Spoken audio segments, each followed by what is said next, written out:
Uy, Queenie, manguha tayo ng wild strawberry dun sa farm namin kasi may marami ng bunga at saka hinog na. Talaga? Hinog na yung wild strawberry nyo? Baka pagalitan tayo ng daddy mo kapag kunin natin yun. Ano ka ba? Hindi, no? At saka, ako naman yung nagtanim ng wild strawberry na yun.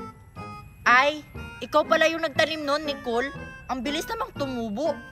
Mabilis lang naman tumubo yung wild strawberry. Tara na, baka maunahan pa tayo ni Daddy. Oo nga no, baka ibenta ng daddy mo yung wild strawberry doon sa merkado. Mamahalin pa naman yung mga wild strawberry. Tara na, manguha na tayo. Sige na nga. O ayan, Queenie, nandito na tayo sa wild strawberry na tinanim ko. Di ba ang dami ng hinog? Oo nga, Nicole, ang dami ng hinog. Ito oh. Kaso, bakit ganito yung wild strawberry mo, Nicole? Patingin. Hala, bulok na. Baka kinain to ng ibon. Siguro, naunahan na tayo ng ibon, Nicole. Bakit kasi ngayon mo palang sinabi na ngayon tayo kumuha ng mga strawberry na tinanim mo? Sige na, Nicole, kumuha ka na. Dito lang ako. Ay, hindi mo ako tutulungan kumuha ng mga wild strawberry? Tutulungan, pero dito na lang ako sa baba. Dito sa maaabot ko, oh. Oh, ayan, may nakuha na akong wild strawberry. Sige na, kumuha ka na. O sige, damihan mo ha. Ako na lang kukuha dun sa mga matataas. Dun sa taas, Nicole, ang dami dun, oh. Yes, dalawa na yung nakuha kong wild strawberry. O ayan, Queenie, ang dami ko nang nakuha. Sakto na to. Oo, sakto na yan. Marami na rin akong nakuha, oh. Anong susunod natin kukunin dito sa farm nyo? Doon naman tayo sa cocomelon namin. Baka hinog na yun. May cocomelon kayong prutas? Naku, favorite ko pa naman yan. Tara, manguha na tayo. O tara, sundan mo ko. May cocomelon pala silang prutas dito. Naku, Queenie, sakto yung pagpunta natin. Ayun yung cocomelon namin, oh. Hinog na yan. Ha? Nahihibang ka na ba, Nicole? Hinog na ba yan? Eh, kulay green pa lang eh. Diba, yellow kapag hinog na? Ano ka ba? Ganyan naman talaga yung kulay ng cocomelon kapag hinog na? Sure ka? Eh, hilaw pa yan eh. Hinog na nga yan. Sige, kukunin ko na.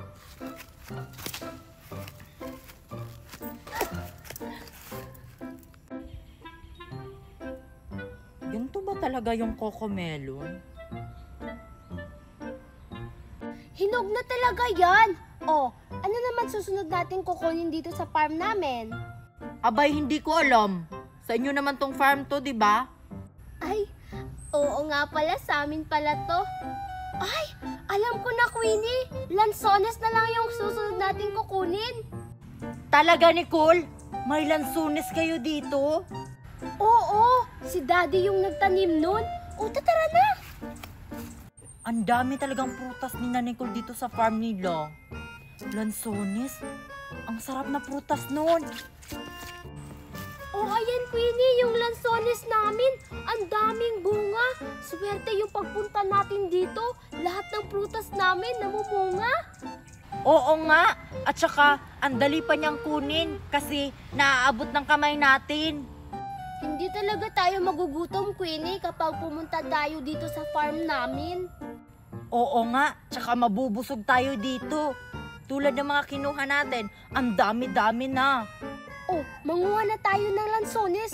Dun ka, ako dito. Sige, dadamihan ko sa pagkuha. Ang bango-bango ng lansones. Ang sarap-sarap nito.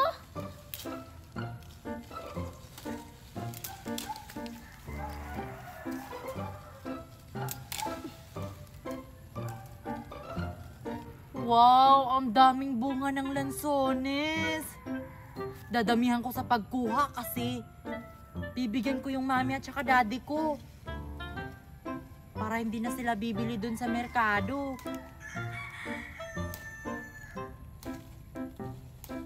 Wow, ang sarap nito.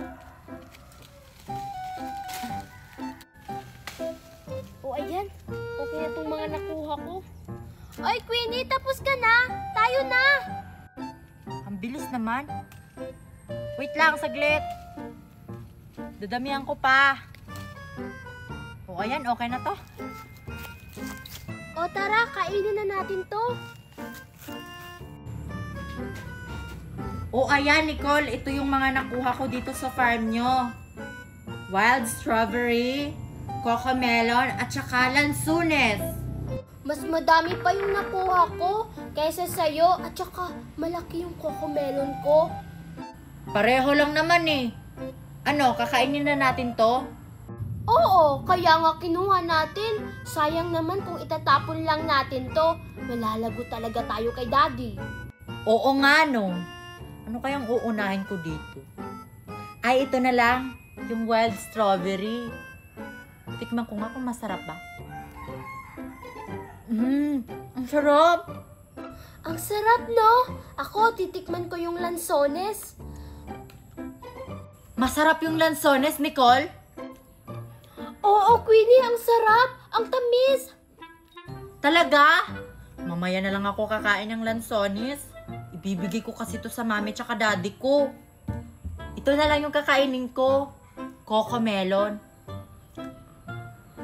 Diba, masarap yung cocomelon at saka matamis. Iuuwi ko na lang tong sakin. Ang sarap talaga ng cocomelon. Pero favorite ko yung wild strawberry.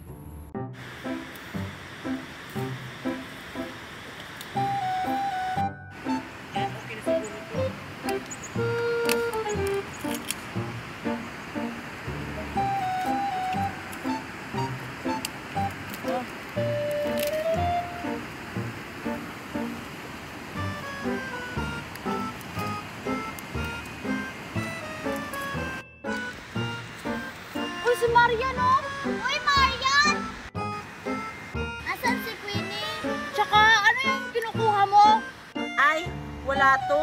Hala, anong gagawin ko? Papunta na sila dun. Tapos hindi pa natapos yung ginawa naming patibong. Alam ko na. Hoy guys! Oh, ano yan? May pinapasabi pala si Queenie sa akin. Wag muna daw kayong pumunta doon. Manguha muna daw kayo ng puting bato kasi gagawa tayo ng kaso sa buhangin. Hala, gagawa daw tayo ng kaso sa buhangin. Sige, tara. Sige, Marian. Ay, salamat. Napigilan ko rin silang pumunta doon. Mangunguha na ako ng dahon. Asan na ba tong si Marian? Ang tagal naman niya. Baka papunta na si na Mercy, Sophia, at saka si Mickey dito. Tapos hindi pa natapos yung ginawa naming patibong. Marian, asan ka na? Ano ba yan? Wala akong nakita malaking dahon. Ay, ito na lang siguro yung gagamitin namin.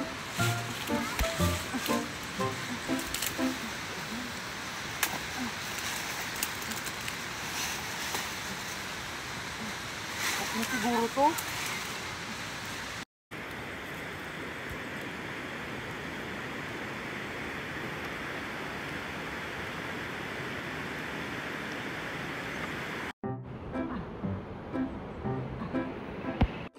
Ito ang mga kinuha ko, Queenie. Okay na ba to? Ay, okay na yan, Marian. Buti naman nandito ka na. Akin na yan. Oh, ikaw maglagay nito mga kahoy, tapos ako dito sa mga dahon.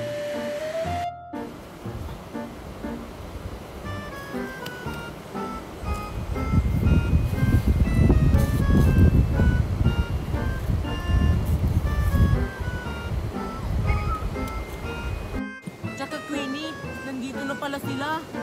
Ano, Marian? Nandito na sila? Oo. Eh, paano yan? Hindi pa tayo natapos dito. Huwag kang mag-alala, gumawa ako ng paraan. Inutusan ko silang kumuha ng puting bato. Mabuti naman pala, Marian. Gumawa ka ng paraan.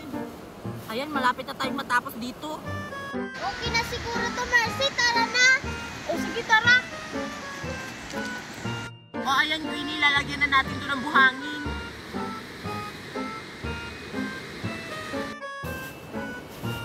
Bilisan natin, Marian. Baka papunta na sila.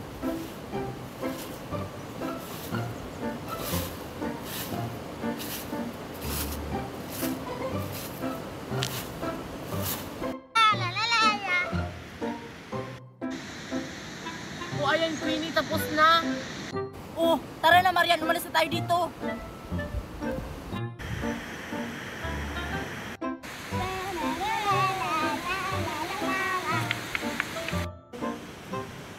O ayan, Queenie, papunta na sila dun. Excited na ako sa mangyayari sa kanila sa ginawa nating patibong.